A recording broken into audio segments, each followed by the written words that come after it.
करते हैं, जब हम बकरी पालते हैं, बकरी पालन शुरू करते हैं, तो उस बकरी पालन शुरू करने के लिए हमें सबसे पहले घरेलू उपचार जानना जरूरी है।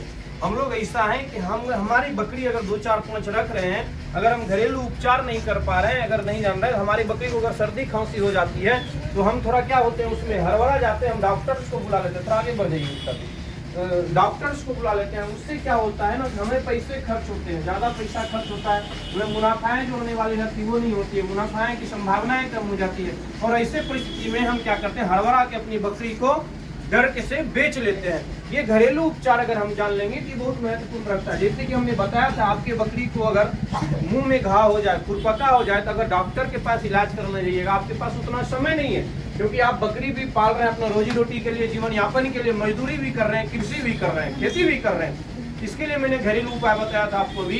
बोरिक एसिड, फिटकरी, नारियल तेल और हल्दी का लेप बना करके अगर लगा लेते हैं तो वो ठीक हो जाएगी। उसके अलावा अगर ज्यादा बुखार है, उसको देखिए बुखार है, नहीं खा रहा है, तो उसको पैरासीटामोल का जो 250 ml का आता है उसको 25 से 30 ml, बड़ी बकरी को, छोटी बकरी को 10 से 15 ml तक लीजिए। ये उसकी क्या है, डोज है। ये देने के बाद बकरी आपकी जो रहेगी धीरे धीरे 2-3 दिन में मुंह का घाव छूट जाएगा। उसके अलावा आप देखिए, मैं आपको बताता हूँ, जब कभी कभी देखते हैं हम लोग हमारे बकरी को नाखून, पैर में घाव हो जाता है, बरसात के मौसम में अक्सर होते हैं, पैर में घाव हो जाते हैं, तो उसके लिए क्या उपाय।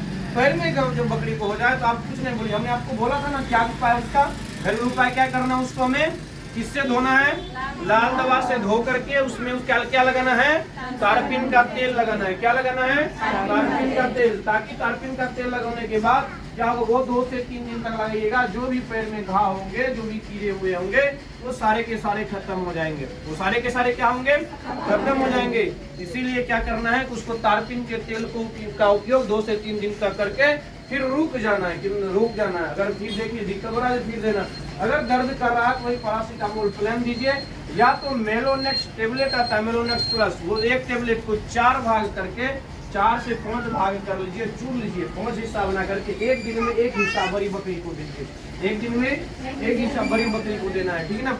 उसके बाद मैं आपकी बात की, बकरी देखते हैं कभी कभी जब बच्चे देते हैं, बच्चे देने के बाद जेर नहीं गिरता है, जल्दी दिक्कत में रहता है, कभी कभी जेर फंस जाते हैं। उसके बाद 1-2 दिन के बाद वो मवाद पस निकलने लगता है। उसके उपाय के लिए हमने क्या बताया आपको, आपकी बकरी जैसे बच्चा दे, जर गिरे या ना गिरे, उसको तुरंत आप आगे बढ़ जाइए, उसको तुरंत आप क्या कीजिए, गर्म पानी कर लीजिए, 1 लीटर सुसुम पानी करना है, उसमें सुसुम पानी करके उसमें आप सौंफ दे दीजिए 5 से 10 ग्राम, 5 ग्राम सौंफ दे दीजिए, 2 ग्राम हल्दी दे दीजिए, 50 ग्राम आप उसमें गुड़ मिला के उसको पिला दीजिए।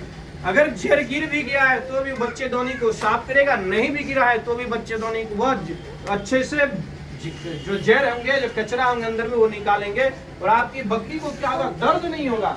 अगर आप बकरी बच्चे देने के बाद 2 से 3 दिन तक सिर्फ बकरी को गुड़ के साथ, गुड़ में लेप लगा करके अगर हल्दी मुंह में लगा मुंह से देते हैं तो क्या होगा, दर्द निवारण होगा और दूध की आपकी मात्रा, बकरी दर्द में नहीं जैसे रहेगी तो दूध करने लगेगी। यही तो रीजन है हमारे यहाँ की बकरी दूध नहीं करती है। पहला रीजन तो हो जाता है हमारे यहाँ अच्छे नस्ल के बकरे नहीं है, उन्नत नस्ल के बकरे नहीं है, जिससे हम गर्भाधान चलते फिरते बकरे से करा देते हैं।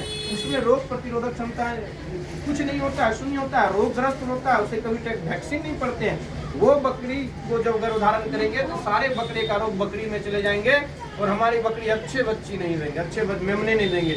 वो एक हो गया, वो कमी हो गया उसमें। दूसरा आ जाता है दूध की कमी। जब दूध की कमी तभी होगी जब बकरी दर्द में रहता है। जब बकरी दर्द में रहेगी तो बकरी दूध नहीं देगी, दर्द में रहेगा तो दूध नहीं देगा। इसलिए उसके दर्द को निवारण के लिए अगर हम तुरंत दर्द का इंजेक्शन भी लगाते हैं तो भी दूध सूख जाएगा। उसका प्राकृतिक एवं घरेलू उपचार है, गुड़ और हल्दी का लेप बनाइए, एक लेप बना दीजिए चटनी जैसा, उसको चटाइए। उससे क्या होगी आपकी, और उसमें थोड़ा सा मिनरल मिक्सचर अगर हो, हल्का सा ले लीजिए, उस पे चुटकी भर के लिए लगा के अगर चटाते हैं, वो बकरी आपकी क्या होगी, दर्द भी खत्म हो जाएगा और बकरी दूध भी देगी।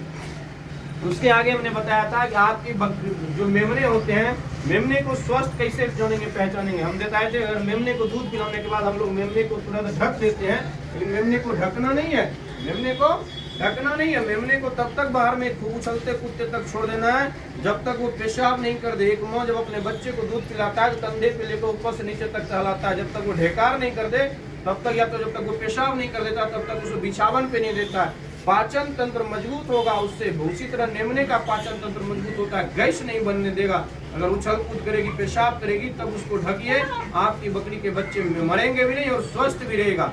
ये चीज हो गया।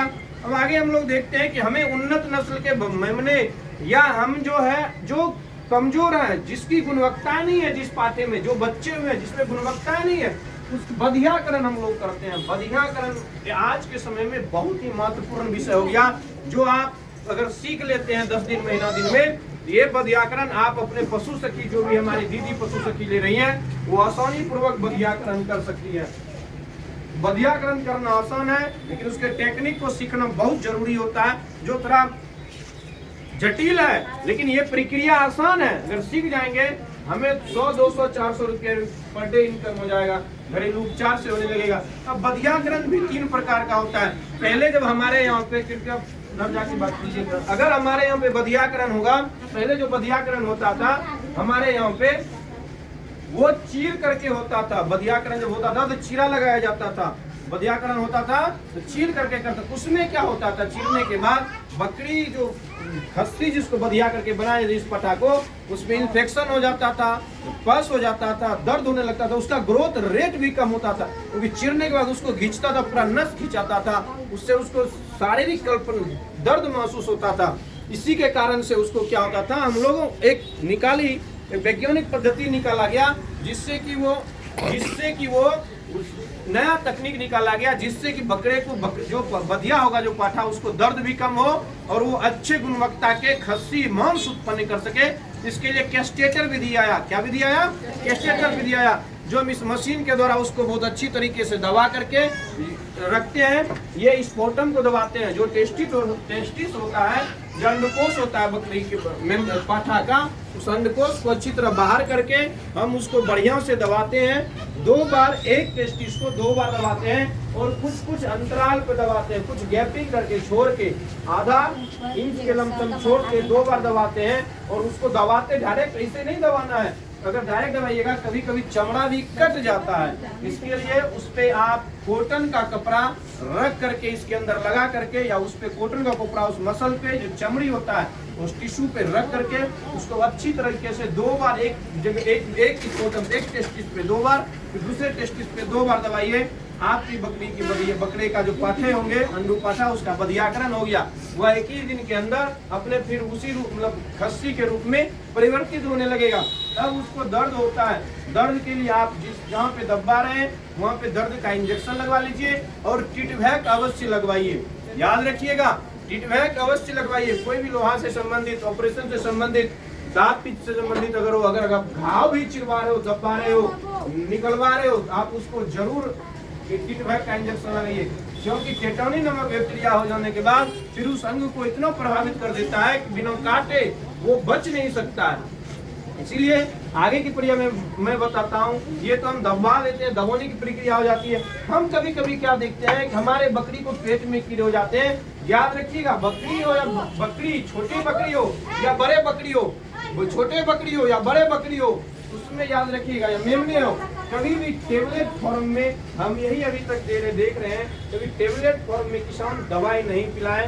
ये आपके भविष्य के लिए, बकरी के भविष्य के लिए अच्छा होगा, क्योंकि हम इस दवाई को बढ़िया से खिलाने के लिए हमारे पास एक्सपीरियंस नहीं है, हम चूड़ के नहीं खिला सकते हैं। लिक्विड फॉर्म में अगर खिलाइएगा, आपकी बकरी को 100 में 70-80% मुंह में जाएगा, ये गारंटी है।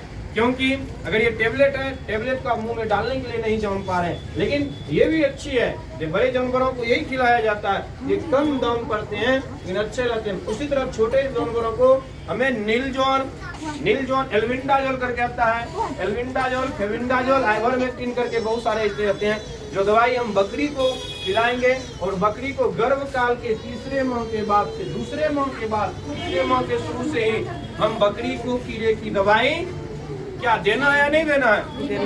देना है या नहीं देना है? नहीं देना है, कीड़े की दवाई नहीं देना है। बच्चे देने के बाद 15वां दिन बकरी को कीड़े की दवाई, 15वां दिन से 21वां दिन बकरी को दवाई कीड़े की देनी है, बकरी को कीड़े की दवाई देना। फिर मेमने को हम कीड़े की दवाई, जो मेमने 40 दिन तक के हो जाएंगे, 35 दिन से बड़ा 45 दिन तक के हो जाएंगे, तब हम पुनः कीड़े की दवाई देंगे।